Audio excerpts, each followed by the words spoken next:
Drottinn, heilagur Drottinn, leyf mér að sjá þig.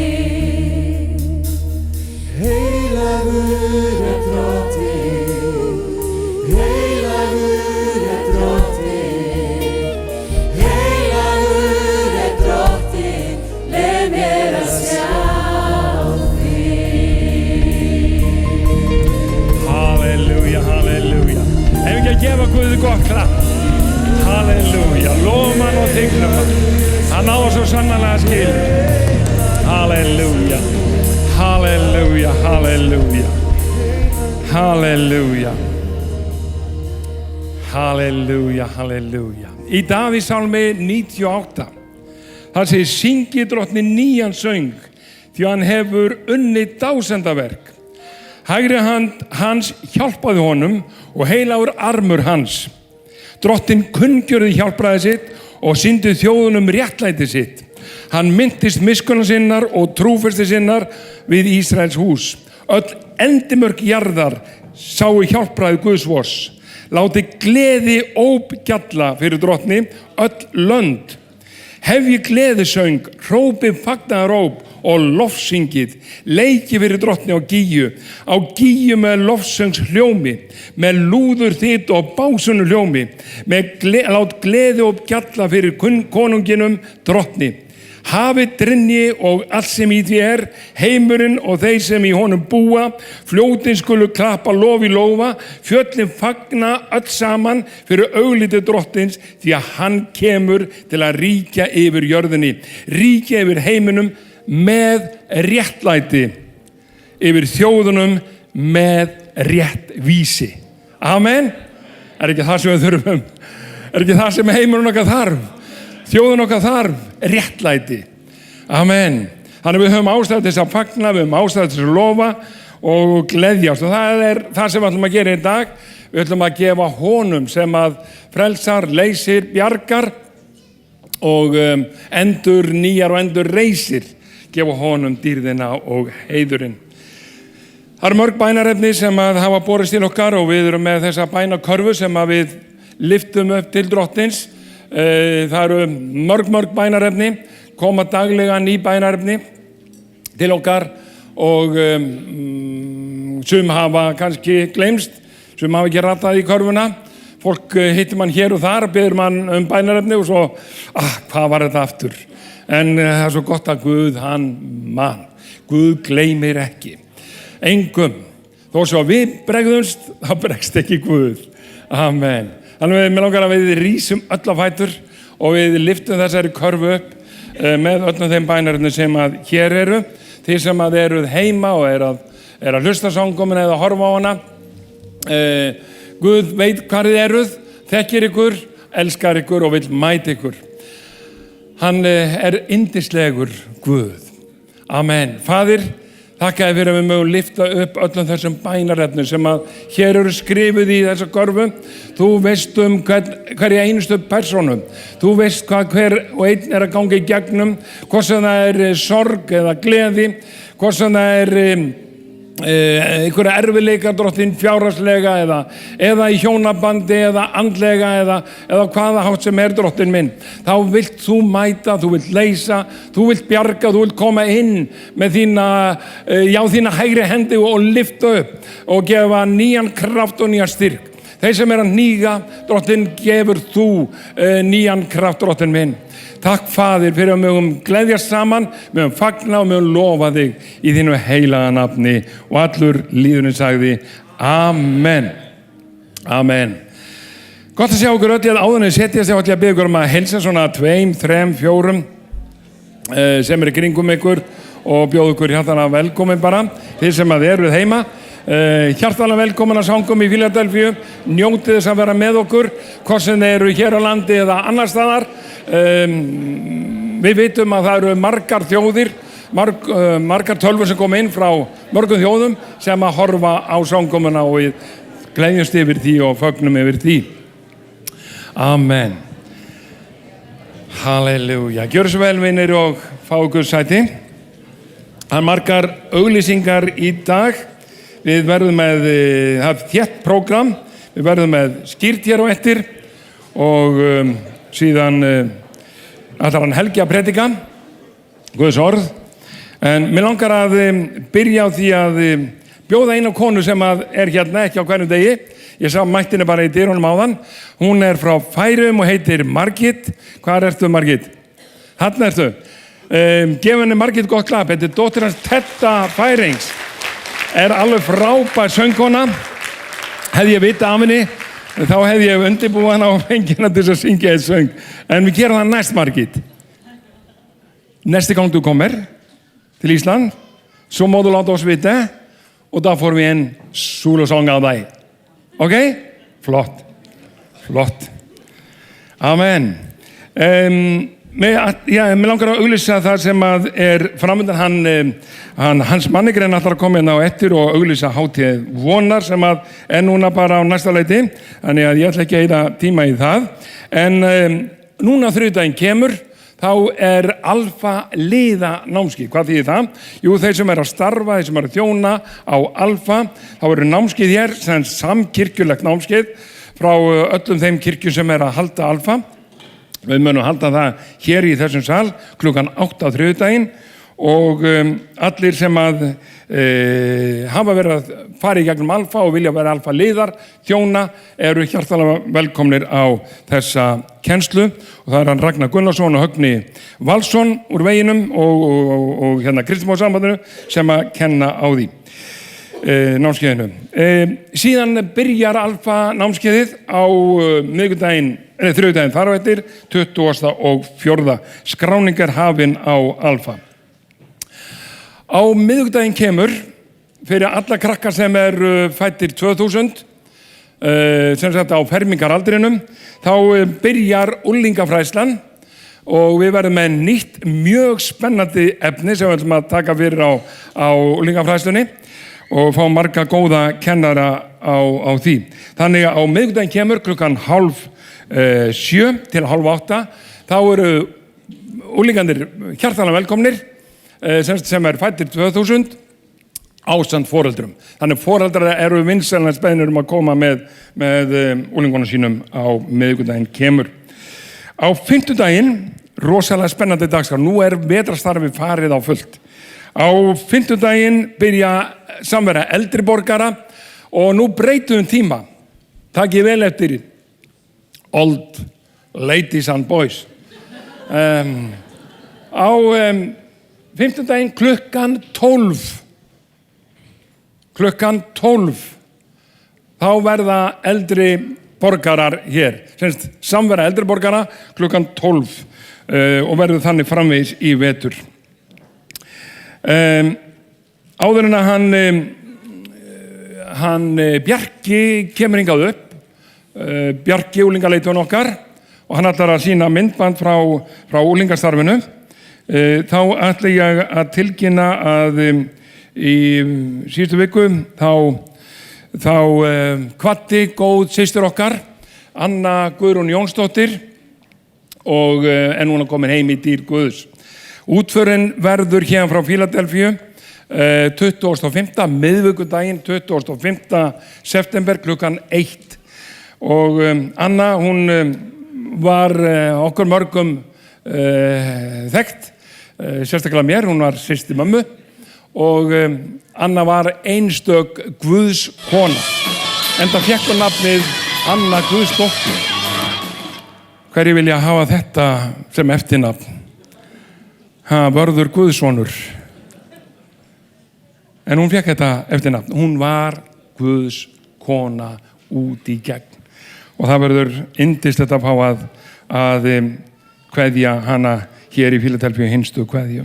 Mér langar að biðja ykkur að rísa á fætur og svo skulum minnast þessar yndislegu konu sem var alltaf brosandi, endurspeglaði dýr Guðs og þökkum Guði fyrir hennar líf. Faðir, ég þakkaði fyrir hana Önnu frænku, þakkaði fyrir drottin að það sem að hún var, það sem að hún sáði, takk fyrir öll ritinn og vitnisburðun og allt sem að hún sáði drottin og gaf öðrum.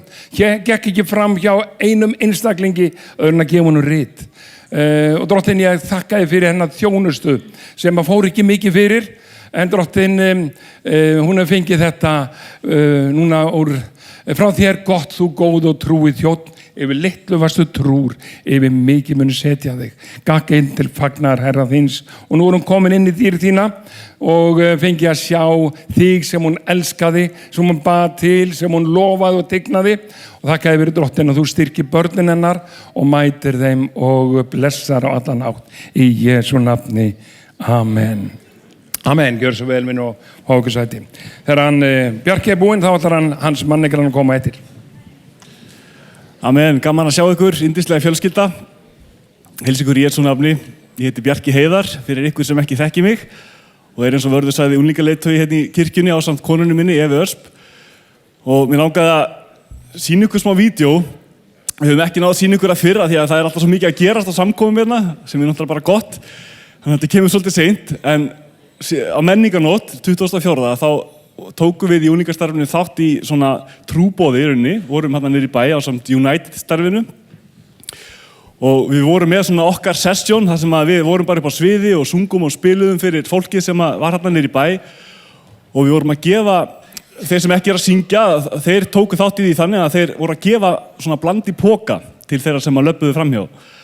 Og í þessum pókum var bæði nammi og síðan var nafnspjald unglingastarfsins og minnisvers, eða svona, þetta er ekki beint orð Guðs til þín, heldur, þetta heitir eitthvað fjarsjóðskistan eða eitthvað, þetta er svona aðeins stærri spjöld, en það er hérna vers úr biblíunni á þessum spjöldum og síðan svona bæn. Og já, og þetta vorum við að gefa fólkinu sem að labbaði framhjá, það var mikil blessun og fólk tók virkilega vel í þetta. Og þetta er svo skrítið, við erum oft svo hrædd við að stíga út á vatnið og fara út og segja frá, við erum svo viss það að fólk muni bregðast illa við og við munum lendi í einhverjum rosalegum ofsóknum eða eitthvað því líkt, en það er alls ekki raunin. Ég hef aldrei upplifað það. Og mér langar til þess að sýna ykkur þetta vídeo bara til þess að við getum glaðst yfir þessum sigri. Unglingarnir að stíga út á vatnið og með þetta líka vera til þess að við sem kirkja bara uppörfumst og fáum þetta bara ennþá dýpra í hjarta. Þess að þrá, það er hátíð vonar er núna alveg að fara að byrja, sem fáum að heyrum hérna rétt á eftir. Og það skiptir svo miklu máli að við tökum þessu alvarlega, að við látum svolítið í okkur heyra. Við eigum ekki bara að vera kristir hérna frá 11 til 1 á sunnudögum og fara síðan heim og hafa það voða gott. Við eigum að segja öðrum frá. En ég ætla svona bara í lokin að monta mig, það var kona mín sem klippti þetta, hún hafði ekki úr miklu á móða, tóku nokkrar myndir, en bara, ég er svo stoltur af konunni minni. Það er ekki allir sem eiga svona yndislega konu, halleluja. Fékk reynda smá hjálp frá tengdapabba, það er líka gott. En bara, já, njótið vel, Guð blessi ykkur.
Frábært. Flotti krakkar. Getum verið stolt af úlingunum okkar. Amen. Nú ætlum við að taka forn til starfsins, samskott, og ég vil bara hvetja ykkur til þess að vera með. Það er blessun að fá að gefa, bæði andlega og fjárhagslega. Og ég tók það ákvörðun að nú í haust, þá ætla ég að tvöfalda það sem að ég hef gefið venjulega í forn, og ég vil hvetja ykkur það sama. Við verðum svona rútínuruð, en aukum það, bara tökum trúarskref. Þannig að nú ætlum við að taka samskottuna, það er posi hérna aftast. Þið sem eruð heima, þá er þetta að fara inn á philadelphia.is og sjá þar hvernig hægt er að gefa til starfsins. Það er mikið blessun. Þannig að við ætlum að taka fórna núna. Á meðan við tökum fórna á Syngjum sálm sem er oft sungin í útförum. Ég tók henni mynd í gær þegar Jón Gunnarsdóttir var jarðsungin frá Fljótshlíð. Sungum þetta lag í gær og það svona snerti við mér. Það liggur fyrir okkur öllum einhvern tímann að deyja og við getum ekki ráðið því sjálf. Við verðum að vera viðbúin, ekki satt? Og nú syngjum við Þegar enda með stríð.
Það er þannig að fyrir rúmu tæpu ári síðan þá var talað við um hátíð vonar.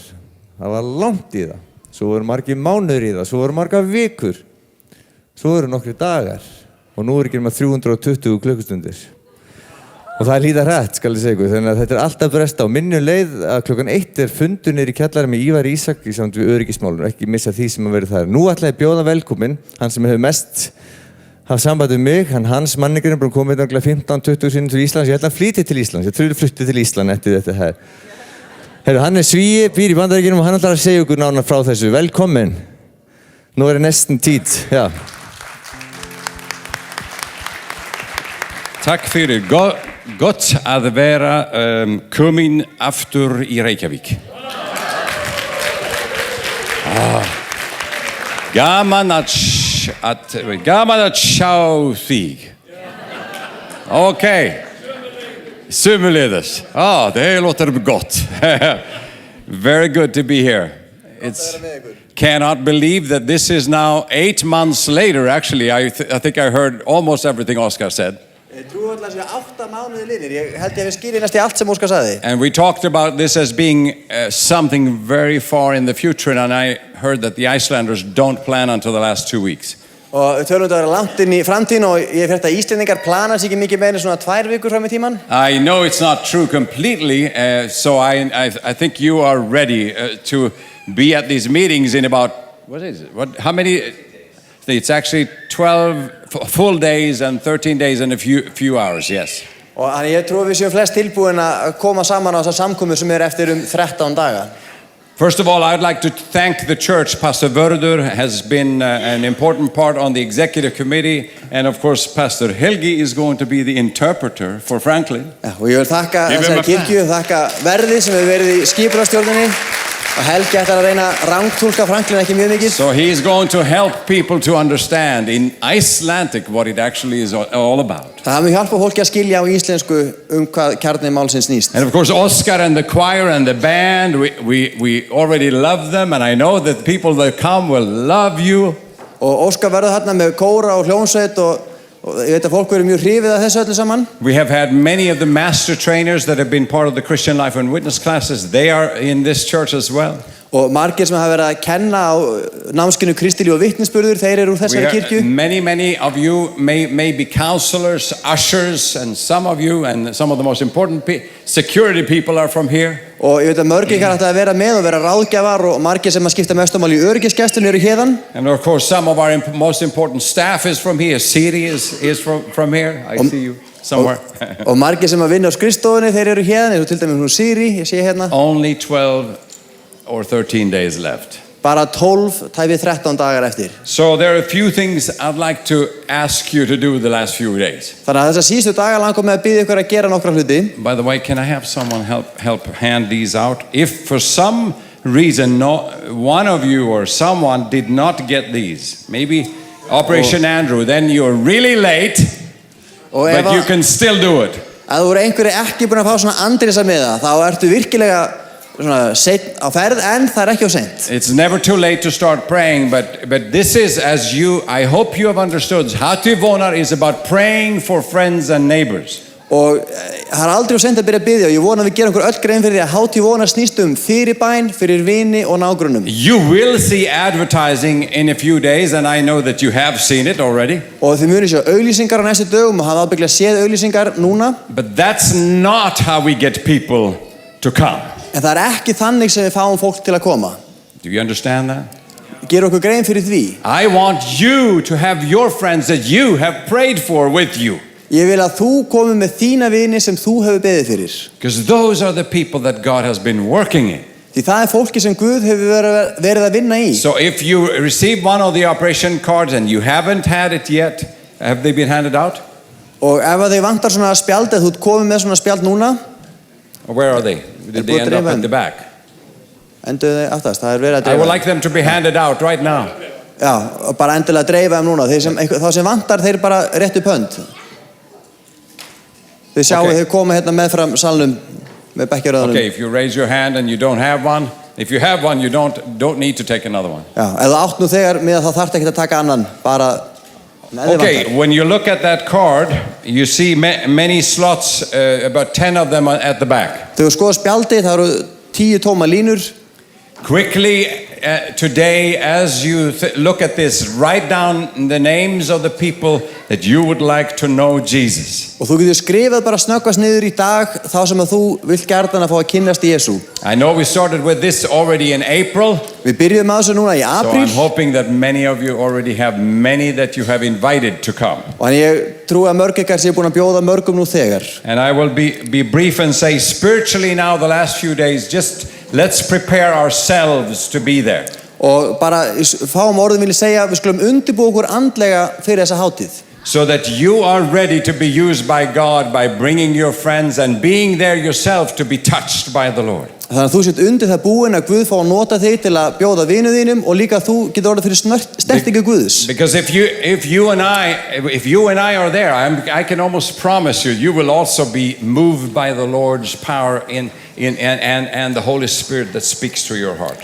Og því að ég get alveg sagt þér að allir sem mæta munu finna fyrir nærveru og krafti Guðs. Some of you may still want to be volunteers, so call our office. I think we have an office number, don't we? It's 533-4909. Og ef þú vilt gjarnan fá að vera sjálfboðlið að taka þátt, þá númerið hérna aftan á miðanum 533-4909.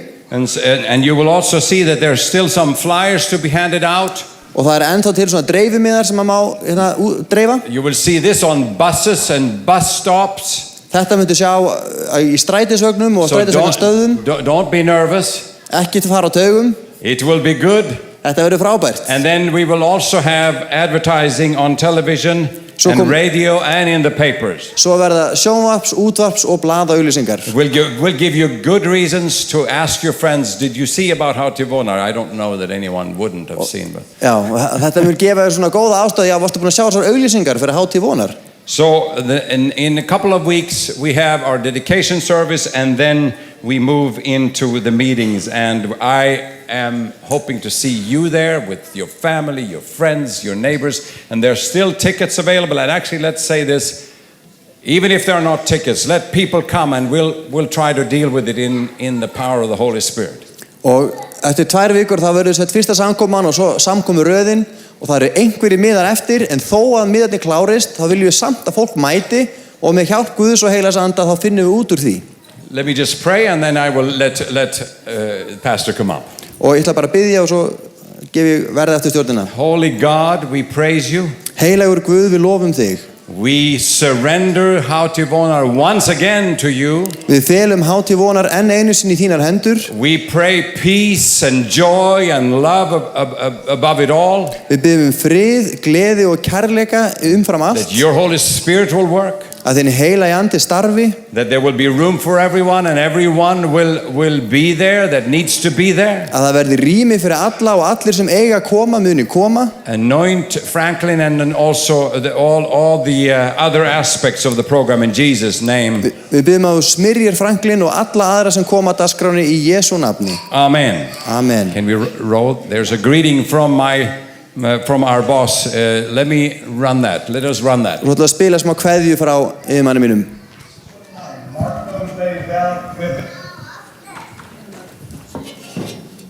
Hello, I'm Franklin Graham. September 28, 29. Mark those days down. We've got a great opportunity. We've got a festival coming to Reykjavik that's going to reach, I believe, the entire nation of Iceland. We need prayer. We cannot do a crusade, we cannot do a festival without prayer. It takes people praying for the unsaved and bringing their unsaved to the festival. Just because we have a festival doesn't mean that the unsaved are going to come. Churches will come, but we want the churches to bring the unsaved, and we need to begin to pray now. Make a list of just your unsaved friends or family or people that you know. Make that list and be a part of this. We need your help, we need your support, and I look forward to working with you this year to win Iceland for Christ. And evermore, oh, my hope is in the Lord.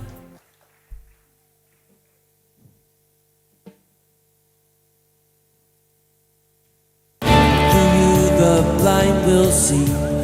Hey everybody, Michael W. Smith here. I'm coming to Iceland, my very first time, to worship with you, and I'm going to be bringing the music, and Franklin Graham is going to be bringing a life-changing message.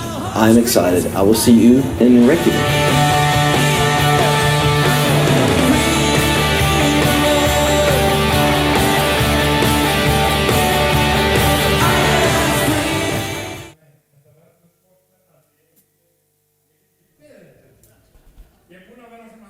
Budapest, veit hvað þetta gengur út á, þetta sannkölluð tónlistarveisla, stórkostlegt, þannig að ég vil hvetja ykkur, gerið allt sem þið getið til þess að komast, fáið aðra með, það ennþá örfáið miðar og mér langar að fá hana Natalie, ekki Natalie hérna ykkur staðar, í salnum, Natalie, hvað ertu?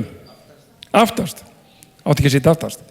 Ég ætla að biðja hana Natalie að vera niður og eftir í kaffisalnum og láta ykkur að fá miða. Það kostar ekki neitt. Miðarnir eru ókeypis, þannig að þið getið fengið miða, max 4 á hvern, laugardag eða sunnundag. Þannig að þetta verður gríðarlega spennandi. Amen. Amen. Nú komið að skírninni. Það eru 2 sem að taka skírnir í dag. Það er svo mikið að prógrama að auglýsa hér í dag að vera hálfsamkomin í bara auglýsingar. Amen. Yndislegt. Það 3 sem að taka skírn, já. Ég var að gleyma því, fyrirgefðu. Ég vissi þetta, bara að gleyma því.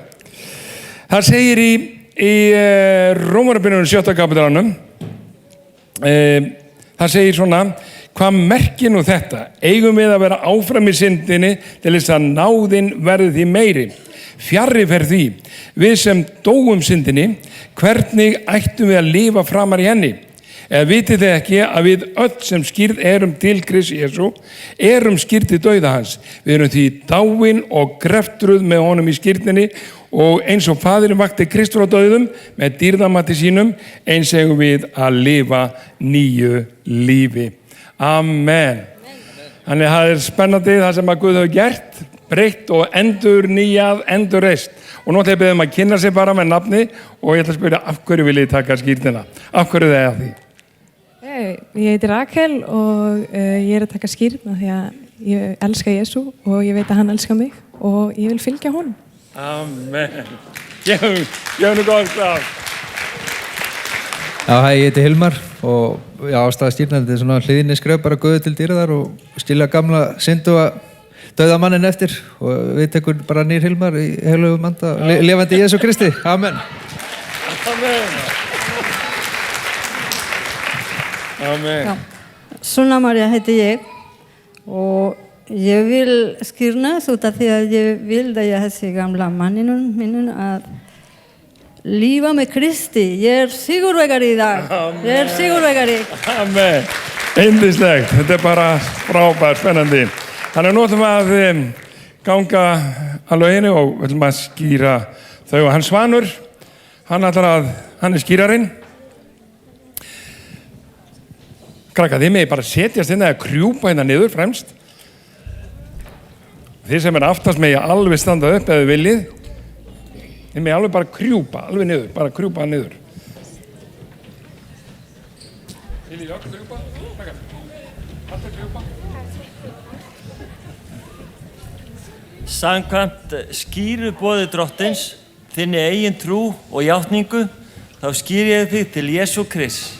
Í nafni Föðurins, Sonarins og Heilags Anda. Amen. Amen. Og grafinn með Kristi, svona. Og risin upp til þess að ganga í endurnýjung lífsins. Amen. Ég vil fylgja frelsaranum Jesú, æða til hús ég vil, honum fylgja hér.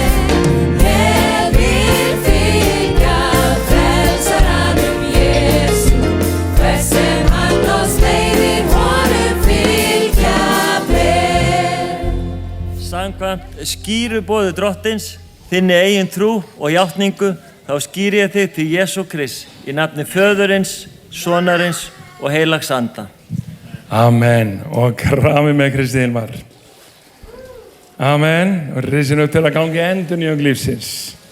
Halleluja, halleluja. Ég vil fylgja frelsaranum Jesú, æða til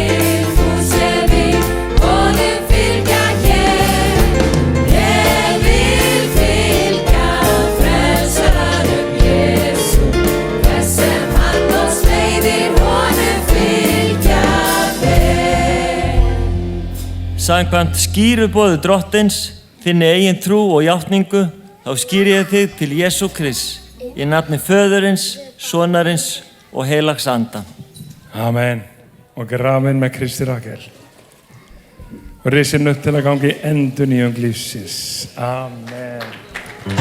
Ég vil fylgja frelsaranum Jesú, æða til Búsemi, honum fylgja hér. Ég vil fylgja frelsaranum Jesú, þess sem hann oss leiðir, honum fylgja vel. Þakka þér, elsku drottinn minn, fyrir þessi systkini sem hafa tekið við þér, drottinn, og vilja hlýða þér á þennan hátt og fylgja þér, elsku Jesús. Ég bið að gefa þeim ná, drottinn, til að vaksa í trú og trausta þig, gefa þeim skref til að vaksa, og ég bið að fylla þau að þínum heilaga góða anda. Í Jesú nafni, amen. Amen. Amen. Ég vil bara hvetja þig sem að Guð að minna á, varandi skírnina, að taka þetta hlýðniskref. Skírnin hlýðniskref. Við viljum fylgja honum, ganga veginn með honum og gera það sem hann biður okkur að gera. Nú ætla börnin ekki. Börnin bara að fara áfram niður, fyrir komin hálfa leiðina hérna flest upp á svið. Nú barnastarfið að byrja, við erum eins og segi Vörður sagði búið mikið að gerist í dag, en þau eru búin að vera ótrúlega stilt og ég vil bara þakka krökkunum fyrir hvað þau eru rosalega dugleg. Nú fara þau niður í sína kirkju, eða það er að segja barnakennsluna, eða fjörið eins og sumir segja að sé alltaf.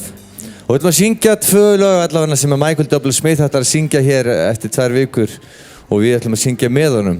Á ensku reyndar, en við tökum það í íslensku núna. Lagið heitir Fyrstar þú öllu meir.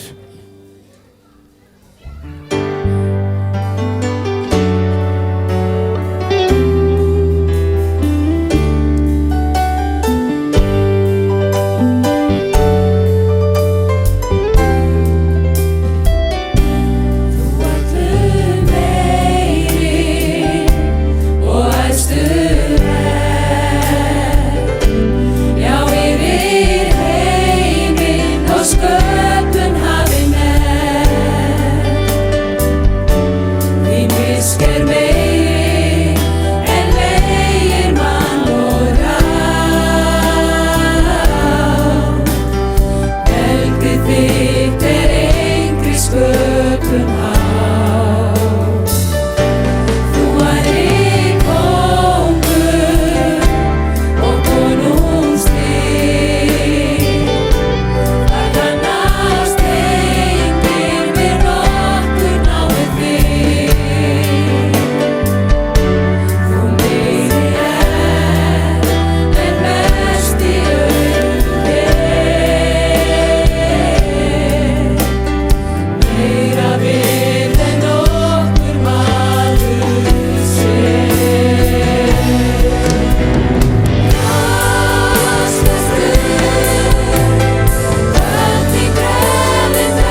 ætíð geymdu mig.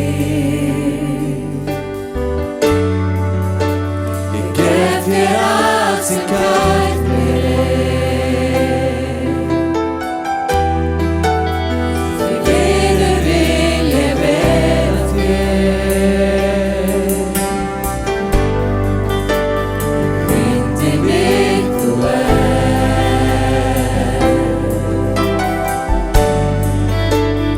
Þú ert drottinn minn.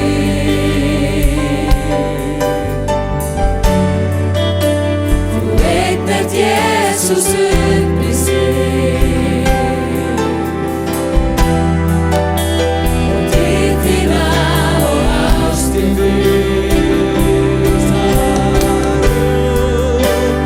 Vísa mér þín veg, draga mig nær þér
I want. You're all I want. You're all I ever. You're all I ever needed. You're all I want. Help me know you are near.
Amen, takk Jesús. Amen, Guð góðu Guð. Amen.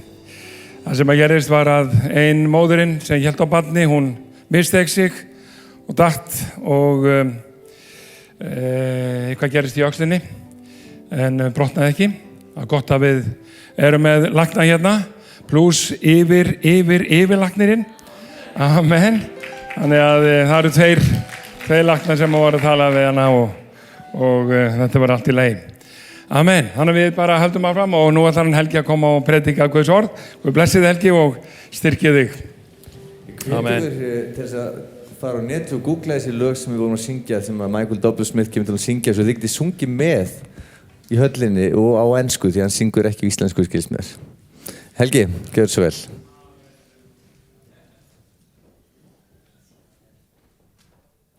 Heyrið þið eitthvað í mér? Nei, jú, nú heyrið þið. Amen. Annars gæti ég bara virkað rosalega sannfærandi hérna uppi og vonað að það hefði áhrif á okkur. Ekki byrja við að biðja saman. Amen. Heilagi Faðir, Drottinn minn, ég þakka þér fyrir að fá mig að koma fram fyrir þig í dag í Jesú nafni. Þakka þér fyrir þitt yndislega nafn Jesús og þakka þér Drottinn minn fyrir að þú segir í þínu orði að við megum með djörfung koma fram fyrir hásæti náðarinnar. Við fáum að koma fram fyrir þig Guð óttalaust, hræðslulaust Drottinn, fáum að koma fram fyrir þig Faðir okkar á himnum og við fáum að samfélag við þig. Og ég bið þig í dag, lifandi Guð, fyrir þinn yndislega heilaga anda, viltu tala til okkar í gegnum þetta heilaga orð. Heilagur andi, við bjóðum þig velkomin. Við bið þig heilagur andi að þú starfir í okkur, þú fyllir okkar af lífi, þú fyllir okkar af gleði. Og Drottinn minn, og ég þakka þér fyrir að það fór ekki illa þegar þessi móðir datt niður í Drottinn og ég bið bara að þú blessir hana, bið að þú varveitir hana Drottinn minn og gefur að hún verði alheil Drottinn minn að hverju sem kann hafa gerst í Jesú nafni. Þakka þér fyrir að það sem 2 eða 3 verða sammála á jörðinni, það myndu veita okkur. Amen. Amen. Smá hérna, hvað við segja, tilkynning fyrst, ef ég heilsa þér ekki í dag eða horfi mjög illilega á þig áður en heilsa þér, þá er það því ég fann ekki gleraugun mín í morgun. Það hérna, ég var að hugsa það sko, bæði Hrönn og Friðrik stóði hér og ég var alltaf að sjá textana, alltaf svona hérna, veist. Þannig að ef þið voru að játa einhverja duldar syndir fyrir Guði út af þessu, þá er ekki því hann opinberaði fyrir mér. Bara ég kunni ekki alltaf lögin og ég sá ekki nógu vel. En sem betur fyrir sé ég predikunina. Þannig að við erum stödd í Rómarbréfinu og við erum komin í 8. kafla og hérna, það er kannski óslega augljóst, 8. kafli er beint fram að halda af þenni 7. sem við tölum síðast. Og bara smá upprýðun, 7. kafli fjallaði þetta sammannlega vandamál okkar að við vitum svo oft hvað við eigum að gera en svo er bara óslega erfitt að gera það.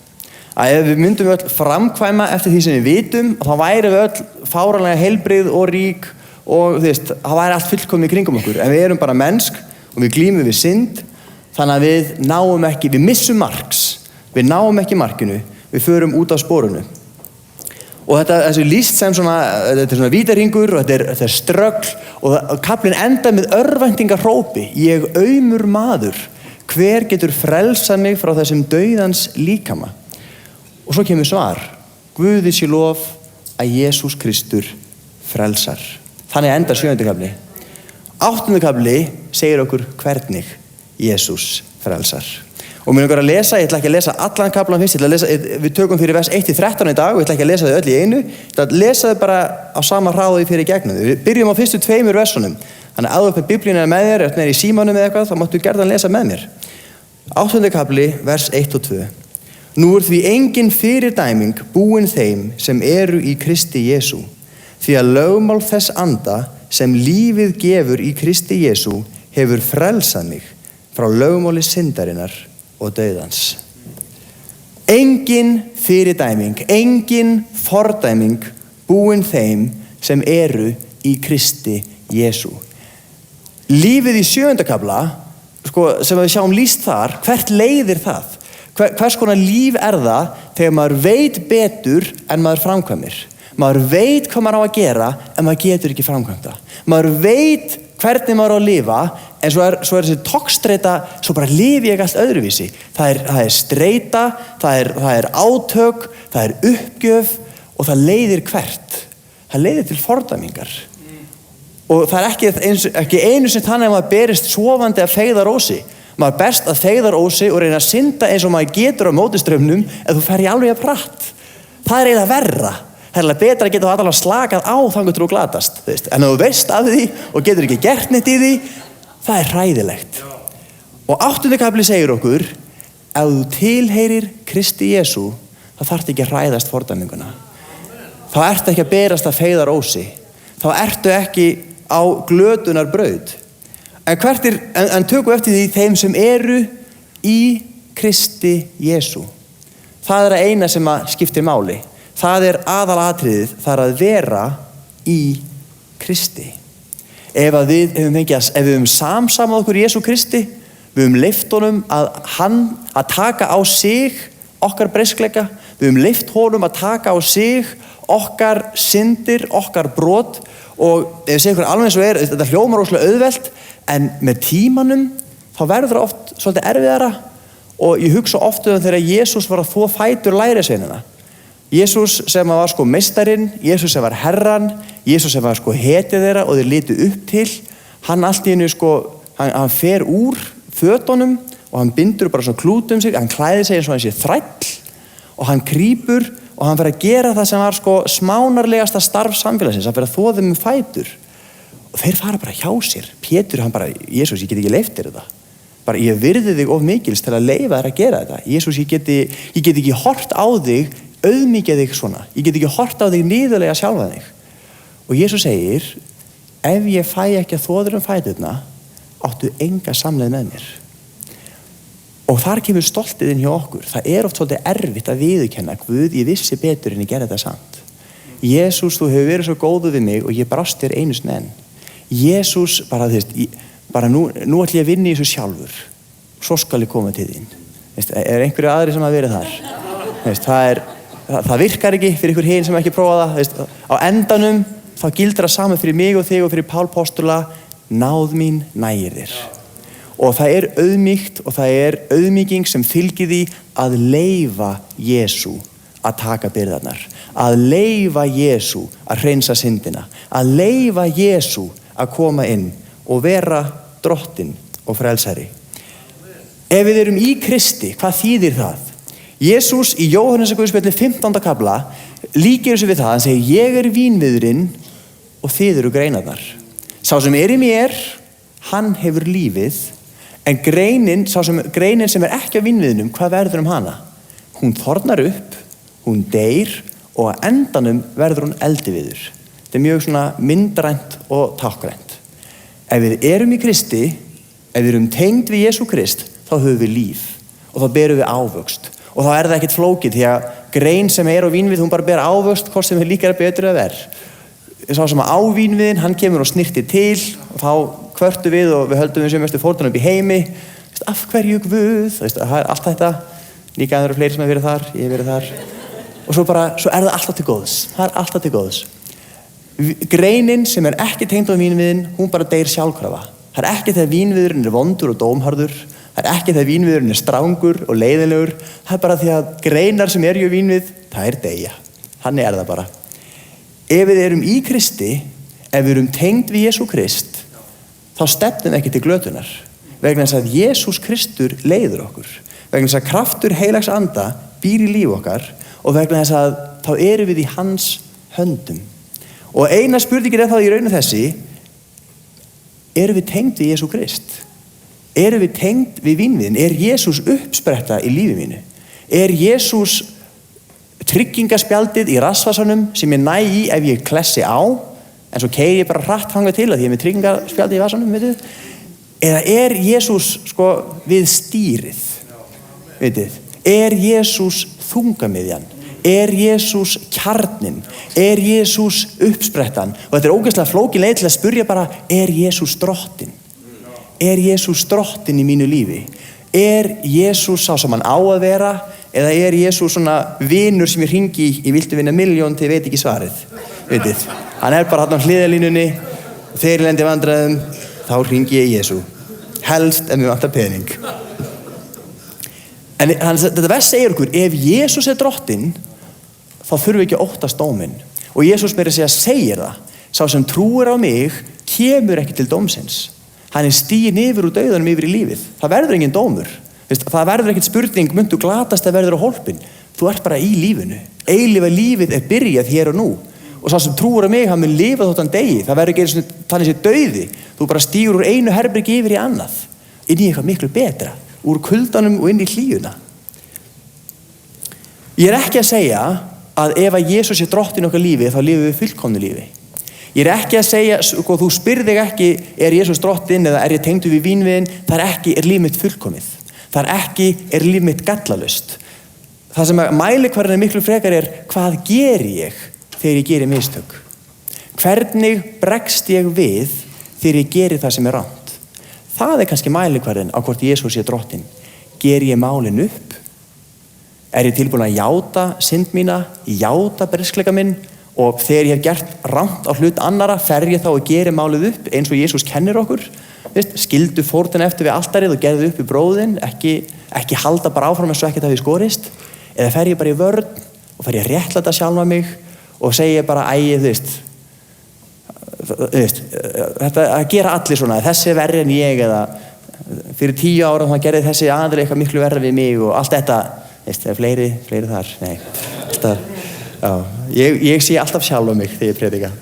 Vitið, spurningin er ekki þessi, er ég fullkominn? Spurningin er ekki, lifi ég syndlausu lífi?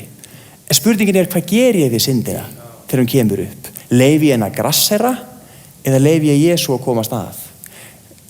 Vel ég frekar að detta af vínviðnum heldur en að leyfa eiganda vínviðarins að koma og sníða mig til að taka á syndinu í lífið mínu?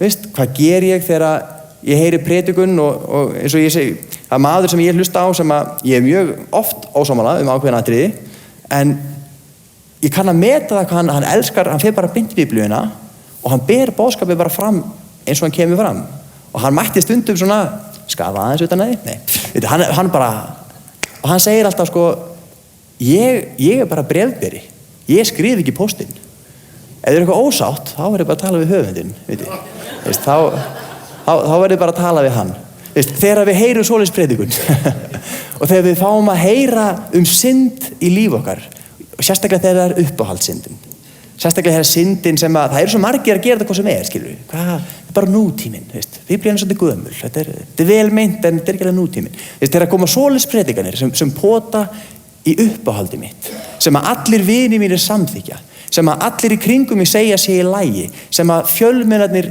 ýta að mér og segja sig í lagi, hvernig bregst ég við því? Er ég þá bara, þessi kirkja, þetta er nú meira ferkantað þetta lið? Eða tala ég við Guð og segja, Guð, er þetta satt? Guð, særir þetta þig? Er þetta eitthvað sem er mér ekki til góðs? Ég get alveg sagt ykkur það, nútíminn hefur breyst, hann breytist á hverju ári. Það sem er samþykkt í dag var kannski ekki samþykkt fyrir 10 árum og það sem var bara góðlega fyrir 10 árum er bara ekki í lagi í dag. En sko, Biblían hefur ekki breyst. Og það sem breytist er það sem fólk móðgast yfir í boðskap okkar. Boðskapurinn breytist ekki, en það sem fólk móðgast yfir, það er það sem breytist. Biblían mun alltaf móðga fólk, af því að samtíminn breytist. En Jesús Kristur er hinn sami í dag og í gær og aldir. Hann á alltaf við og hann er alltaf það besta, en hann er alltaf á skjön við nútímann. Hvort sem var núna eða árið 1600 eða árið 1200 eða þegar hann gekk á jörðinni. Veitið. Það var ekkert erfitt að fá lýðinn til að krossfestan. Veitið, það segir nú alveg sitt. Jesús hefur alltaf, það var alltaf stungið svolítið, en þeir sem að hafa verið opnir, þeir finna í honum lausnara sinn og frelsara sinn og lífið sjálft. Veitið, það er ástæði fyrir við erum í það 2000 árum seinna. Það vegna þess að þetta virkar bara. Og bara smá svona newsflash, og ég er búin að alltaf lengi í þessum punkt, nútíminn hefur rangt fyrir sér, Jesús hefur rétt fyrir sér. Og sem betur fer ekki lengur malaplan úti, þannig að það er mjög erfitt að grýta mig til samkomuna. En þið megi fara fyrr út og finna steina, ef þið viljið. Það er bara gras, grýta mig með grasi. En hvernig leysir Guð okkur úr þessu vítahring 7. kafla? Lögmál þess anda sem lífi gefur, eða hérna fannst mér gamla þingi fallegri, lögmál lífsins anda, þetta er svona fleyg setning. Lögmál lífsins anda hefur frelsað okkur undan lögmáli syndar og dauða. Og svo erum við bara hér, já, en við viljum náð, við viljum ekki lögmál. Veitir, hvað þýðir það? Lögmál lífsins anda. Og leggjum við til í það Biblíuna, komum með stærri bók, búm, þetta er lögmál lífsins anda. Nei, það er ekki þannig. Hvað er Páll postuli að segja þegar hann talar lögmál lífsins anda? Er einhver nýr lagabálkur? Er einhverja reglur sem við þarfum að læra utanbókar? Sko, þetta er ákveðin orðalegur. Orðið lögmál, þegar ég heyri lögmál, sérstaklega á Nýja testamentinu, þá hugsa ég Gamla testamentið. Ég hugsa Mósebækurnar, ég hugsa lögmálið og örugglega fleiri sem gera það. En vandinn er svolítið sá að sko, og maður heyri orðið lögmál, það hljómar svolítið þungt, eða ekki? Það hljómar svona eins og grágás, eitthvað svona. Ég sé fyrir mig þunga riku að bók, bara með reglum. En orðið sem var notað í Gamla testamentinu lögmálið, það er ekki svona, það þýðir alveg meira leiðbeining eða kennsla, svona mildara og fallegra orð. Og já, bara mjög gott orð. Það er meira sko leiðbeining. En af hverju þá er orðið lögmál oft að nota í Nýja testamentinu? Ég held að sé vegna þess að gyðingarnir voru sko lítill hópur í í hópi margra þjóða og allar siðaðar þjóðir þráttu lögmál.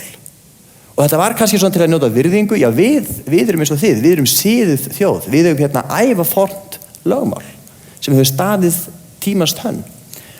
Og orðið lögmál, það þýðir meira en lögmálsbók eða eitthvað svoleiðis. Lögmál, þetta er svo þyngdarlögmálið. Ég hef aldrei lært það, en það virkar samt á mig. Vitið. Ég har ýmis lögmál í heiminum sem við lærum ekkert þetta er bara lögmál. Bara svona er þetta. Lögmál er allt það sem stjórnar mér. Lögmál er hvað það sem ég lúti. Og það er alveg eins með Biblíuna. Við erum alltaf sko, hún potar stundum í mann. En það er svolítið eins og með þyngdarlögmálið. Ég ætla sko bara að fljúga. Og svo stökkum við fram að kletti. Það er ekkert illa meint að þú dettur. Það er ekkert persónulegt sko. Þetta er bara þyngdarlögmálið. Það er bara svona. Þú dettur. Og við getum alveg þrjóskast við. Og við getum þóst vita betur.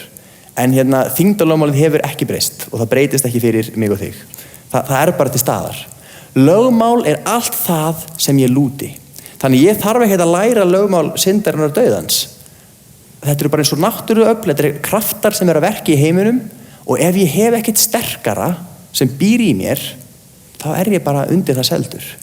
Ef það er ekki eitthvað, ef ég er í Kristi, ef ég er borð í flugvélinni, þá hættir þyngdaraflið að hafa áhrif á mig.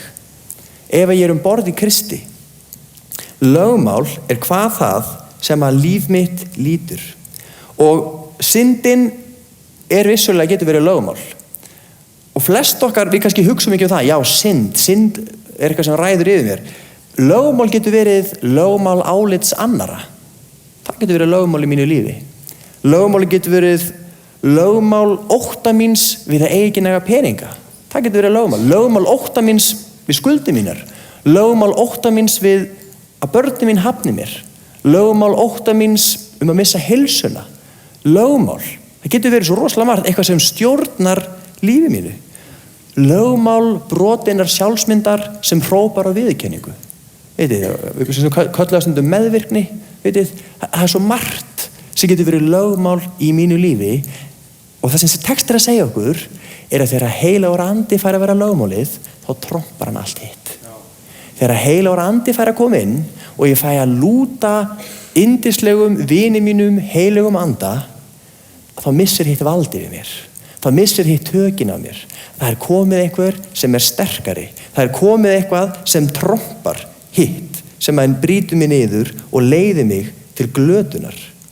Þegar heilagur andi kemur inn, að þá allt í einu skiptir mér meira máli, þá elskar mín til Guðs, hún trompar ótta minn við að vera hafnað af mönnum. Að þegar ég upplifi kærleika Guðs, þá það sem ég á það er svo gott að mér er eiginlega bara sama þó ég missi eitthvað annað, að það sem ég á er bara svo miklu betra. Lögmál lífsins anda kemur inn og það trompar allt hitt sem er eiginlega frekar fjötrar en lögmál. Það er þannig lögmál, það er svona neikvætt lögmál. Það er lögmál sem bindur mig, sem boxar mig inni og sem að brýtur mig niður. Heilagur andi leysir. Og ég var að hugsa að tala bara þessi fyrstu 2 vers, að það er svo mikið í þeim. Ég var svolítið lengi í þeim, en svo höldum við áfram, því að textin, þetta er ekki búið. Það besta er ekki ennþá búið heldur, þetta er langur kafli. Ef við lesum vers 3 og 4, það sem lögmálinu var ógerlegt, það var vanmegna gagnvart sjálfshyggju mannsins, og við tölum þetta síðast, að oft það kemur svona neðanmálsgreina, það holdið, þetta orðaleikur, en þessi þýðing mjög góð, það það sem það vísar til, að það ekki líkaminn sem slæmur, það þessi sjálfshyggja, sjálfselska, sjálfmiðun, syndin. Það gerði Guð með því að senda sinn eigin son í líkingu syndugs manns gegn syndinni og dæma syndina í manninu. Þar með gat réttlætiskröfu lögmálsins orðið fullnægt hjá okkur sem andinn fær að leiða en ekki sjálfshyggjan. Heilagur andi ekki eitthvað ópersónulegt afl, heilagur andi ekki eitthvað dautt, ytra afl. Vandinn við texta að textin getur frætt huga minn hvað sem rétt, en hann getur ekki breytt mér. Heilagur andi, hann breytir mér. Og það það sem svo yndislegt. Í 7. kafla þá verið að lýsa lífi manns sem veit hvað hann á að gera, en það hefur ekki verið umbreyting hérna inni. Hann veit hvað rétt, en hann ennþá bara syndugur maður í eðli sínu. Hann ennþá fjarri Guði í kjarna veru sinnar, vitið. 8. kafli fjallar hvað gerist þegar Jesús kemur inn. Hvað gerist þegar heilagur andi kemur inn? Ég breytist. Og það svo merkilegt, fólk sem eignast Jesú Krist sem frelsari sinn og maður sér að heilagur andi kemur inn og það bara breytist, það þarf ekki að kenna því svo mikið. Það bara hlutir sem að maður einhver sem ég kannski pínum með þér, ég mjög erfitt að fólk hafna mér svona persónlega. Og ég fann kannski að tala við þig þetta mál, þetta svona, þarna ástætt í lífinu. Og svo aftur kemur bara mannski og segir, heyrðu, getur verið að þetta sé rangt? Já, hver sagði þér það? Ég bara fann það, ég var að biðja og mér bara fannst þetta að vera rangt. Heilagur andi kemur inn. Og það þarf ekki, þetta ekki það að ég og Vörður séum bara svona góðir í að sannfæra fólk eitthvað, eða þessar reglur sé svo skemmtilegar að þetta svo húsfélagi, bara skrifa þetta undir og svo bara ekki partí eftir 11. Það virkar ekki í raunveruleikunum, bara svo vitið það. Og þetta ekki svoleiðis. Það bara það sami heilagur andi sem býr innra með okkur. Og sami heilagi andi og innblés þetta orð. Þannig að við erum bara sammálaði. Við sjáum bara, við lesum það og við finnum bara samsvörun, þetta bara rétt. Þetta ekki eins og nútíminn, þetta ekki eins og almenningsálitið, en þetta bara rétt og þetta bara virkar. Heilagur andi breytir mér. Við erum ekki að predika að þú þurfur að, fólk þurfur að læra sitt Jesú Krist, ganga í söfnuðinn og svo 6 ára prógram í að læra að líta út fyrir að lifa heilugu lífi. Að fela syndirnar rétt. Ef þú ert að gera þetta eiginmætti, þá það yfirleitt kunstinn, þessu doktorsnám í að líta út fyrir að vera heilagur. Þetta ekki það. Þú breytist. Þú þarft ekki að læra fullt af reglum. Þú bara breytist. Og það snýst að leyfa heilugum anda að leiða sig. Hlustaðu á það þegar þú ert að gera eitthvað sem þú veist að allt í lagi, en það eitthvað inni sem segir stopp. Hlustaðu. Þegar þú ert að gera eitthvað sem allir í kringu segja sé í lagi, en þú hlustaðu á það, hlustaðu á heilagan anda og þá leiðistu á honum.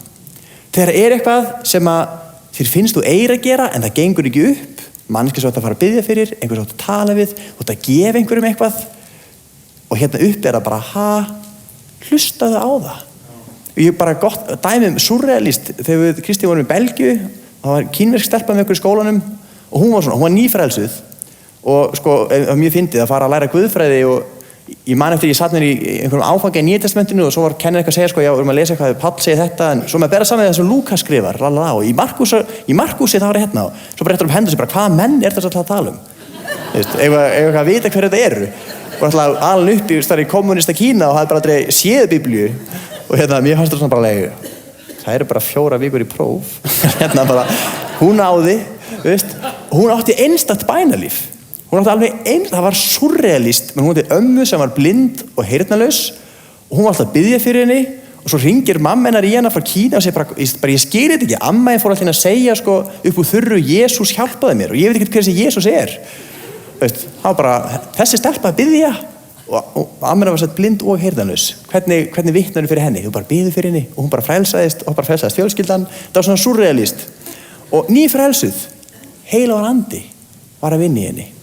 Og einhvern tíma gerist að Kristín fór útsölu í H&M eða eitthvað, keypti sér flottan rauðan jakka og svo fór hún í jakkan og leiði eins og undan, hún leiði eins og hún væri í jakka, þessi stelpa heitir María, væri í jakkanum sem María ætti. Og hún var svona alveg, hvað fáránleg tilfinning, ég keypti þennan jakka sjálf í gær. Svo fór eitthvað út og sá Maríu og það var svona roðna, hún fór hjá sér, fannst þetta einhvern veginn óþægilegt, svo bara böggaði þetta svo mikið, hún bara gaf henni jakkan. Og þá sá hann, hún var svona einstaklega glaðleg, fekk svona glaðleg viðbrögð bara, ég sá þig í þessum jakka og fyrir svo fallegur, sagði Guð, gæti ég eignast svona jakka? Og hann fekk svona, stundum vildi ég að Guð heyrði bænir mínar svona. Það var ekki svona, Guð gefið mér þannig jakka, bara, svo fallegur þessi jakki, mér langaði í hann.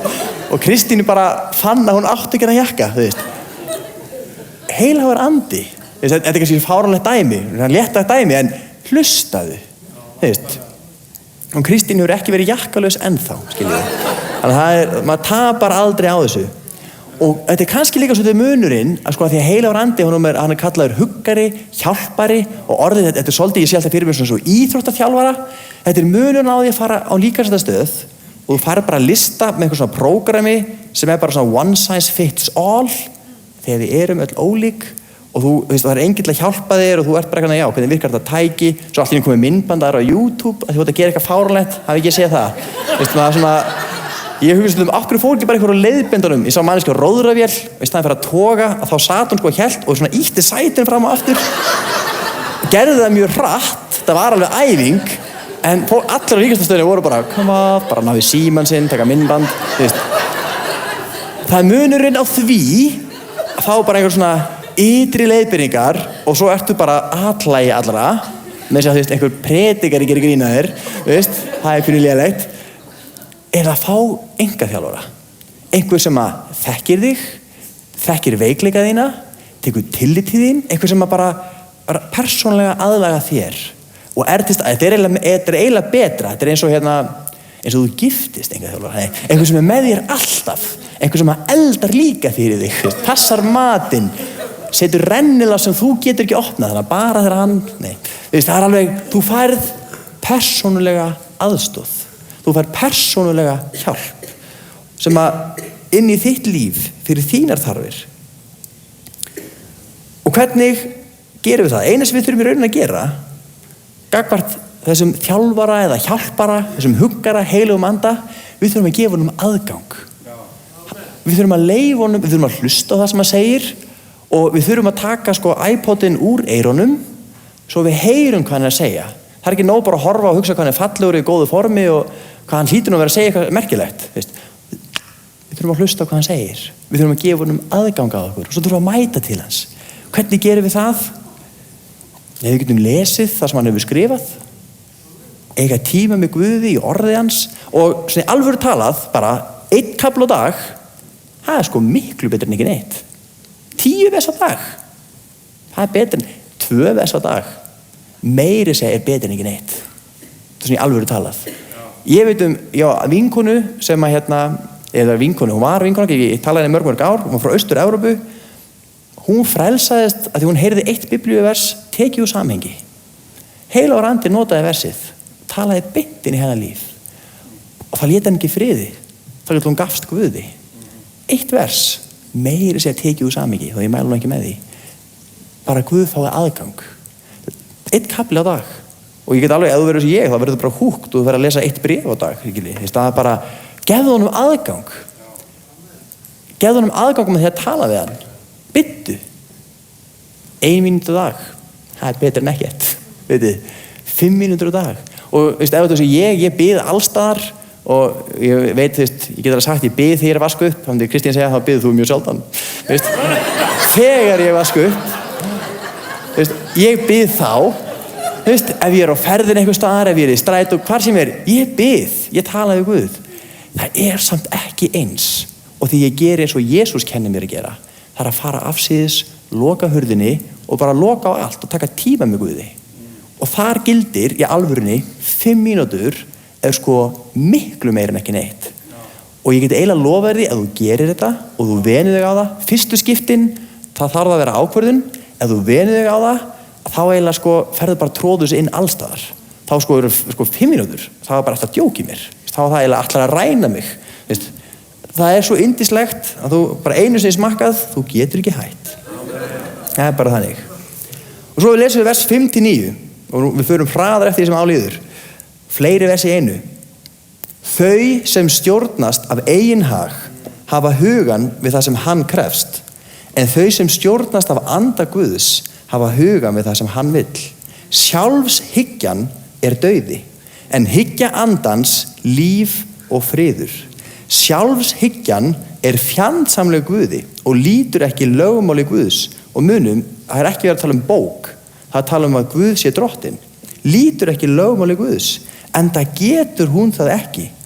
Þau sem lúta eigin hag geta ekki þóknast Guði, en þið eruð ekki á hennar valdi, heldur andans sem í ykkur býr. En sá sem hefur ekki anda Krists ekki hans. Hversu stór myndin þín? Hversu stór þín heimsmynd? Og það má nefnilega setja þetta þannig upp. Ert þú þunga með alheimsins og gerist allt í þessu pínulitla boxi, veist? Og það stundum þannig svolítið á Íslandi, svona umræðan á netinu, það eins og bara, þetta bara hérna og það sem að ég hneykslast á, það hljóta sko allir, að þetta rosalega hneykslast hérna inni, sko. En þú veist, svo horf ég hérna út og þá kannski, veist, það bara miklu betra að vera hér.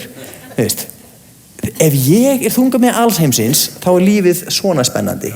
Ég sé hérna halvan giftingarhring, veist, ég sé mataleifar kannski, veist. Lífið hérna, þetta rosalega þægilegt, ekki margt sem kemur mér á óvart, en þetta samt svolítið lítið, eða ekki. Þetta ekki mjög spennandi líf. Ef Jesús fær að vera þunga með hann, sko, þá heimurinn óendanlega stór. Sjálfshyggjan dauði. Ef þú lifir svona, þá bara labbar á eitthvað. Eða labbar út á götu eða eitthvað.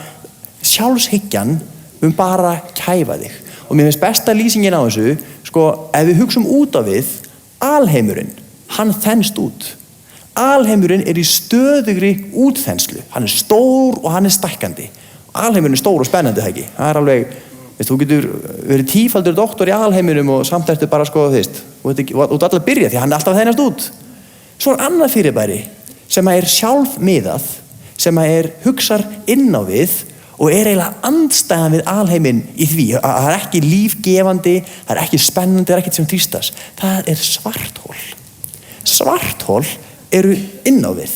Þau soga, en fá aldrei nóg. Innfallnar stjörnur sem hafa sko fallið inn sjálfa sig bara svarthol. Það eyðileggjandi afl. Allt sem fer þar inn, það kemur ekki út aftur. Og ef það kemur út aftur, kemur ekki heilt út aftur, vitið. Hvort viljum við vera eins og alheimurinn sem Guð skapaði, eða viljum við vera eins og svarthol? Ég mig frá mér til mín, ég hugsa bara sjálfa mig, hugsa ekki annað fólk, hugsa ekki hag annara, mér sama hvernig þér líður svo lengi sem ég hef það gott. Þetta bara eyðandi afl. Svarthol þau bara soga til sín aðra stjörnur og það bara eyðileggjast þar. Hversu stór myndin þín? Það bara svo oft sem sagt, sko, að til að vera kristinn til að vera þröngsýnn. Sko, það ógeðslega þröngsýnt að segja það, myndi ég segja. Að það bara sjálfmiðað. Það sjálfshyggjan. Bara, þú veist, ertu að segja mér að þú haldir ekki fyrir augun, bara hérna, þú veist. Eins og það sé úrst af fáránlegt. Hugsaðu stærra. Hugsaðu stóra mynd. Ef ég þunga með alheimsins, þá alheimurinn ekkert voðalega stór. Ef Guð almáttugur þunga með alheimsins, þá heimurinn svolítið stærri. Þá allt í einu, vitið, þá verður samhengið miklu stærra og lífið verður líka bara miklu skemmtilegra. Ég get alveg sagt það, ég sem aldrei prófað að lifa svona, en ég ímynda mér að maður kynnist fleira fólki ef maður tekur hendurna fram á andlitinu. Ef ég drottinn í mínu lífi, þá ræður syndin, af því að ég bara á ekki séns í hana. Ég ræð bara ekkert við syndina og bara þið ekki leitt ef þú sárta það en þú ekki heldur.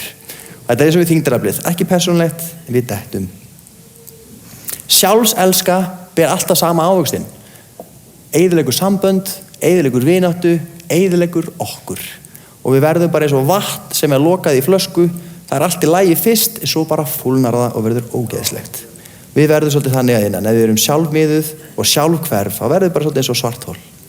Og það sem þessi spurning, það sem kemur fram í þessum versum líka, það kemur eiginlega fram þetta sko, ef Jesús drottinn. Við erum ekki á valdi syndarinnar. Af hverju? Að því við erum í Kristi. Og mér finnst svo gott að vera að tala þetta daga þegar það var skírn í dag. Og það raun þetta sem að skírnin vísar í. Ég lifi ekki lengur sjálfu mér. Ég lifi ekki í eigin krafti. Ég grafinn með Kristi og ég risinn upp með honum. Jesús ekki gröfinni. Við erum ekki grafið með Kristi og svo bara erum við í vatninu þá til Jesús kemur aftur. Veist? Ef hann væri í gröfinni þá sem kæmar ekki aftur. Þannig að við erum bara svona, já, það yrði ein kynslóð af kirkjunni og svo búið. Þau varum öll bara fljótandi eitthvað staðar. Jesús reis upp og við rísum upp með honum og lifum í hans krafti. Og næstu vers fjallar svolítið þetta, sko, hvernig heildarmyndin, hvernig sérðu sjálfa þig? Í Mið-Austurlöndum, þar skírn miklu starra mál en hérna á Vesturlöndum. Af því að þar þetta svo menningarlega þekkt. Fólk veit hvað þetta þýðir. Ef að fjölskyldaðin íhaldssamir gyðingar eða íhaldssamir múslimar og þú tekur skírn til að fylgja Jesú Kristi, þá heldur fjölskyldan þín útför. Af því að þú tókst skírn. Af því þau vita hvað það þýðir. Þú aðskilur þig frá því sem að einu sinni skilgreindi þig og þú tengir þig Jesú Kristi. Þú gengur inn í fjölskyldu hans. Og það bara svo sterk yfirlýsing að þau halda bara útför. Þau vita að þetta ekki djók. Lít ég á mig þannig? Ég bara ég einn í heiminum? Eða tilheyri ég Jesú Kristi? Ég aðeins í eigin mætti? Eða fær Jesús að leiða mig? Sá sem þunga með henni eigin lífi, hann gengur alltaf gegn Guði. Af því að Guði kærleikur, Guði elskar fólk. Ef ég þunga með hann, þá ég sjálfselskur og þá get ég ekki þóknast Guði.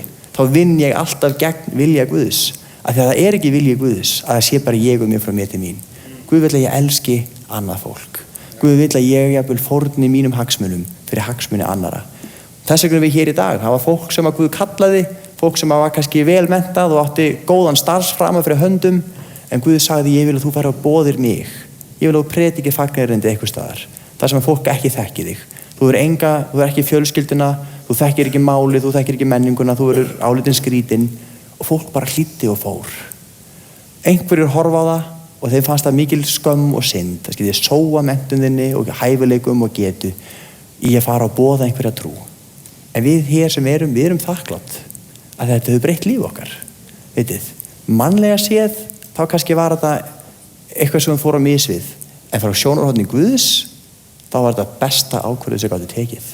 Vitið, sjálfshyggjan, sjálfselskan mun alltaf ganga gegn Guði og heilagur andi frelsar okkur frá því. Svo klárum við vers 10-13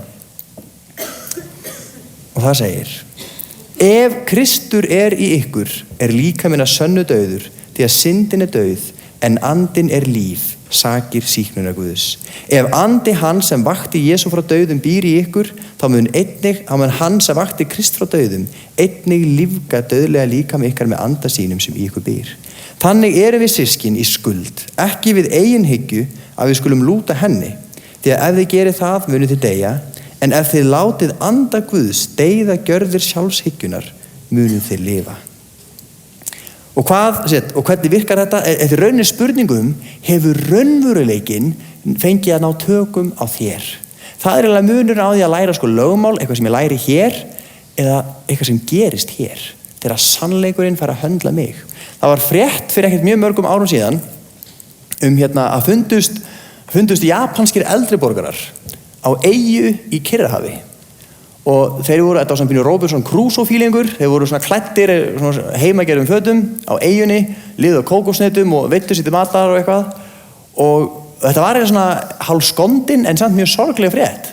Þetta voru japanskir hermenn sem voru í felum frá því í seinni heimsstyrjöldinni. Ungir menn sem hugsuðu bara, við viljum ekki láta drepa okkur, við viljum ekki tapa lífinu, þannig földu sig. Og þeir náttúrulega voru ekki með útvarp, voru ekki með sjónvarp og vissu bara ekki að stríða búið. Og þarna voru orðnir gamli menn, seinni heimsstyrjöldin búin fyrir 50 árum, en þeir voru ennþá í stríði. Veruleikinn hefði breyst, þeir bara vissu það ekki. Þeir gáttu lifa sem frjálsir menn, þeir hefðu getað farið heim, óttalausi menn, eignast barnabörn, þannig voru bara örugglega ekki leið hver af öðrum, 4 saman, búin að vera þarna áratugum saman, í svona litlum heimi hvílík skömm. Eins og Jesús segir, sá sem tapar lífinu mín vegna, hann mun finna það. Sá sem reynir að varðveita það, hann mun týna því. Þessir hermenn, þeir voru að reyna að varðveita líf sitt, en þeir töpuðu því gjörsamlega. Þeir mista af lífinu, að þeir vissi ekki sannleikan. Sannleikurinn var alveg jafn sannur, stríðið var alveg jafn löngu búið. Þeir bara vissu það ekki. Hvernig lifið þú? Veistu að þú ert í Kristi? Veistu að heilagur andi er sterkari en svo glímið? Veistu að lögmál lífsins anda hefur frelsað þig frá lögmáli syndar og dauða? Veistu það? Hefur það fengið að skjóta rótum í lífiðinu? Er heilagur andi vindurinn sem fara að blása lífið á hverjum degi? Þess vegna þurfum við að rækta samfélagi við hann. Að því heimurinn hérna, hann bara brenglar okkur. Hann lætur okkur gleyma því og allt í einu fyrir við bara að samþykja alls konar bull sem er ekki satt. Við þurfum að minna okkur á sannleikann, halda kúrsinum. Ef þú stillir ekki áttavita reglulega, þá fyrir hann að leiða þig á ranga braut. Og við erum bara eins. Við þurfum að láta stilla okkur reglulega. Við þurfum að láta núllstilla. Við þurfum að láta rétta af. Og það gerum við með samfélagi við Guð í orði hans og samfélagi við heilagan anda og samfélagi við hvort annað. Því að heilagur andi sem býr í þér, hann býr líka í mér. Og Guð notar okkur til að byggja hvert annað upp. Þess vegna er kirkja ekki uppfinning manna, heldur áætlun Guðs. Við erum breysk og ómöguleg og allt það, bara ég er það líka, þess vegna þú velkomin. Við erum öll hérna og við erum öll breysk og við erum öll okkar veikleika og þess vegna þurfum við hvort á öðru að halda, til einhver geti sagt okkur það í kærleika, vitið? Segja sannleikan í kærleika, kærleikur í feitletruð, oft erum við bara að segja sannleikan í kærleika. Bætið því við og stundum er að sjálfselskur kærleikur. En við þurfum hvert á öðru að halda, því að Guð notar heilagan anda í þér til að tala við mig. Guð hefur gefið þér gjafir sem ég hef ekki og ég þarf þína gjafir. Við þurfum gjafir hvers annars. Heilagur andi er andi sannleikans og stríðið er búið og við megum fara heim, veitir þið. Stríðið er búið og við þurfum ekki að fela okkur. Er Guð, erum við ennþá þræll syndarinnar? Er bara þessi freisting, ég veit ef ég besta móti þá er ég bara að lengja þetta 2-3 daga, ég fell bara núna og iðrast og það er þetta búið. Þú getur alveg fallið í það. Hræðistu Guð, heldur að Guð sé vondur og dæmandi? Er Guð ópersónulegur? Er Guð svolítið bara svona alltaf þú fellur og þá svona sannfærast já, ég vissi að þú værir ekki betri en þetta? Er Guð kærleiksríkur faðir? Er Guð vinuðinn? Er Guð með þér? Ef heilagur andi fær að búa innra með þér og sannfræða segir hérna, heilagur andi gerir það verkum að við hrópum innra með okkur Abba faðir. Ef heilagur andi er í lífiðinu, þá veistu það þegar þú ert hjá Guði, þá þarft ekki að biðja leyfi til að opna ísskápinn. Þú ert heima. Þú fer bara að opna og nærrið það svo vilt. Og ef þú sullar niður, þá þér ekki kastað út af heimilinu. Guð fyrirgefur þér þó þú sullir niður. Þú ferði í ísskápinn og þú sækir, þú gerir það svo vilt. Guð er kærleiksríkur faðir sem elskar þig og Guð er með þér og ekki á móti þér. Guð vill að ná árangri, Guð vill standa með þér, Guð vill að fára að vaksa. Hefur sannleikurinn fengið að smetla, mér langar að enda á þessu. Og mér langar eiginlega bara við kannski byggjum saman, við byggjum bara kom heilagur andi. Heilagur andi vill fá að leysa þig frá því sem bindur þig. Stundum gerist það bara svona. Það bara gerist eitthvað og það brotnar og það getur verið svo margt. Kannski ertu búin að reyna að hætta að reykja mánuðum og árum saman. Til langar það, en þú ert búin að reyna það svo oft, þú ert bara hættur að reyna. Það tekur þig ekki. Þetta fyrir hvað sem er 50% í skatt og heilbrigðiskerfið veitir ekki af peningum. Við getum ekki alls, ég hef ekki heyrt þessa réttlætingu. Ég gæti notað hana ef ég myndi reykja. Er Guð almáttugur sem reisti Jesú Krist frá dauðum, er hann sterkari en nikótín? Já, mér finnst það rökrétt. Mér finnst ekki droslega erfitt að trúa því. Það er kannski eitthvað annað sem bindur þig. Það getur verið svo margt. Og það er kannski erfitt með að hemja skap þitt. Og það er kannski erfitt með að hafa stjórn á hvernig þú eyðir peningum. Og það er kannski erfitt, það getur verið svo margt. Heilagur andi getur leyst þig. Stundum gerist það svona, stundum er það ferli. Stundum er það hægt og rólegt ferli sem eitthvað fær að deyja innrætt með okkur, en eitthvað annað fær að lifna. Heilagur andi vill fylla þig af krafti sínum. Við trúum ekki bara á heilagan anda sem gerir okkur að betra fólki. Við trúum ekki bara á heilagan anda sem gefur okkur frið og gleði. Við trúum á heilagan anda sem gefur kraft. Við trúum að heilagan anda sem fyllir þig af djörfung. Finnst þér óþægilegt að bjóða fólki til dæmis á hátíð vonar? Hræðistu fólk? Heilagur andi vill gefa þér djörfung. Heilagur andi vill gefa þér hugrekki. Heilagur andi vill efla þig til að segja öðrum frá Jesú Kristi. Heilagur andi vill gefa þér náðargjafir. Hann vill gefa, það er fólkinn inni sem að, þetta er eins og þeir óúttekna innistæðu í banka. Þú átt gjafir hjá Guði sem hann vill fá að nota. Það er fólkinn inni sem hefur spádómsgjöf. Guð vil fá að tala gegnum þig inn í líf annara. Það er fólkinn inni sem hefur gjöf kennarans. Það er fólkinn inni sem hefur gjöf trúboðans. Það eru örugglega kristniboðar hérna inni, vitið þið. Það eru örugglega fólk að hlusta sem á að vera kristniboðar, en það bara veit það ekki.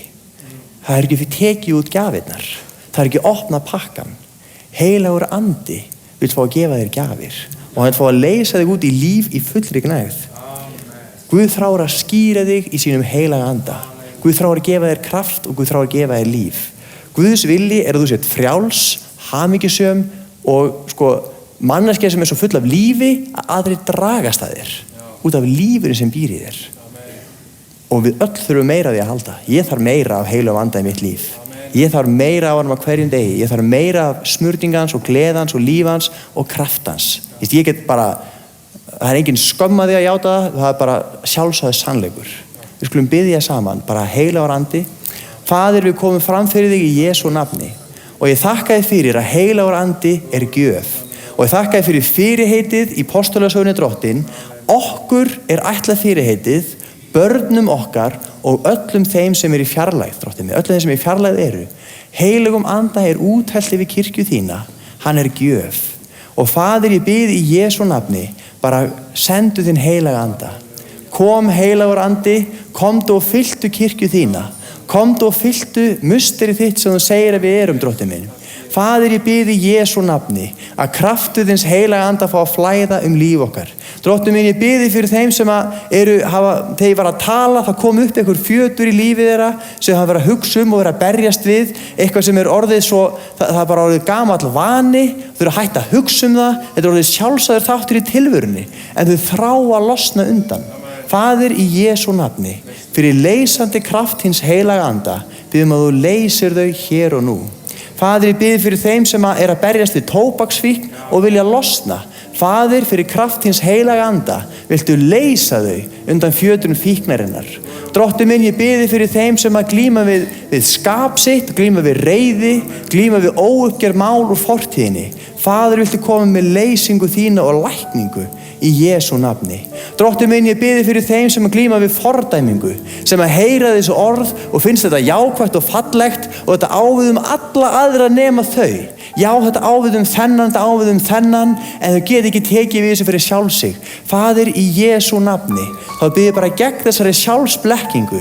Ég bið ég gegn þessari dulu sem hefur verið dregin fyrir augu þeirra, Drottinn, og megðum meðtaka þinn heilaga anda í dag í Jesú nafni. Faðir, ég bið fyrir þeim sem að fylgja þér eftir fremsta megni, en finna þau máttlaus á göngunni, sem að fylgja þér eftir fremsta megni, en þau vantar þennan kraft, þau vantar þennan byr í seglin. Faðir, í Jesú nafni, sendu þinn heilaga anda, skýrðu þau í krafti þins heilaga anda, gefðu þeim þessa djörfung, gefðu þeim þetta líf, gefðu þeim þennan meðbyr, gefðu þeim þennan kraft, Drottinn minn, að þegar þau vakna á morgnana þá finna þau eru full af krafti, full af eftirvæntingu, full af lífi, Drottinn minn, til að þjóna þér. Og Faðir, í Jesú nafni, ég bið fyrir þeim sem eru hér í dag eða hlusta á mál mitt í dag, hvort sem eru heima eða horfa eða hvar sem þau eru, og þau þekki ekki þetta líf sem ég er að tala um. Þau þekki ekki þennan heilaga anda. Þá bið ég þig, ljúfi heilagi andi, þú sem að sannfæra okkur sannleika, þú sannfæra okkur stöð okkar. Drottinn minn, bara þú opnir dyr hjarta þeirra og þau fá að meðtaka þetta líf í dag í Jesú nafni. Að þau fá að játa þig, Jesús, sem frelsara sinn og taka við þessu eilífa lífi sem að geri lífið þessi virði að lifa því, sem geri lífið innihaldsríkt og yndislegt. Í Jesú nafni verði svo, Drottinn minn. Amen. Amen. Amen.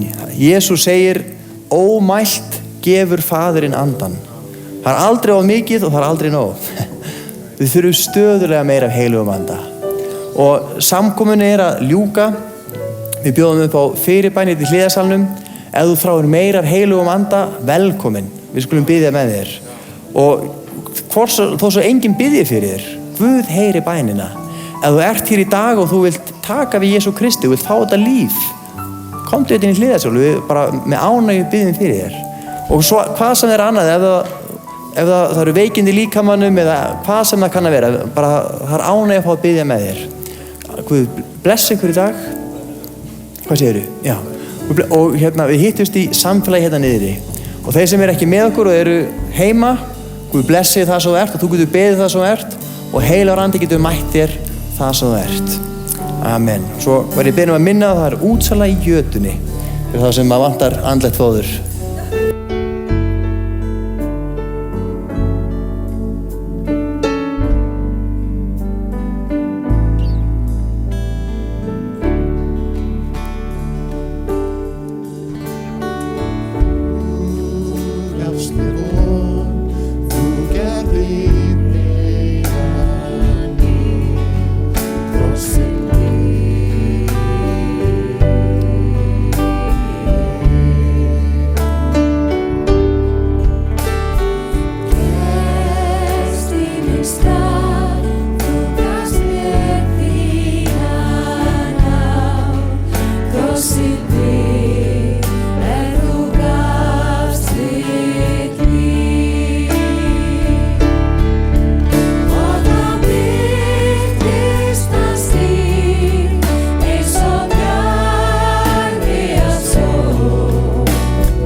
Eiga samveru niðri núna.